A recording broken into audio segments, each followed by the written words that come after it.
বাংলাদেশে কেউই ওই ঘরানার যারা আছে, যারা সবাই আমরা জয়যুক্ত হয়েছি ফরম্যাটটা আগ থেকে রেডি। কারণ পোস্টার যেগুলো বানিয়েছে কথা শেষ হয় নাই, কথা চলমান, এর মধ্যে এক পোস্টার হঠাৎ করে চাপ লেগে সামনে চলে এসেছে, আলী হাসান ওসামার সব দলিল খণ্ডন হয়ে গেছে।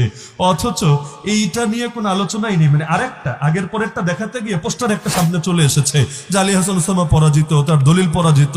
এখন তো সারা দেশ দেখে ফেলেছে, হায় রে কথা মাত্র শুরু, এর মধ্যে পরাজিত ঘোষণা দিলা, তার মানে তো ডাল মে কুছ কালা হ্যায়।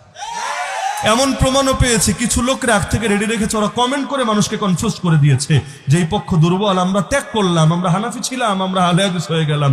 পরবর্তীতে কিছু চেক দিয়ে দেখা গেল আইডি, আরে আগ থেকেই তো এমন, তাহলে এই দাবি করলো কিভাবে? তার মানে পুরোটাই পরিকল্পিত ভাবে ছিল যাতে করে মনোবল ভেঙে দিতে পারে।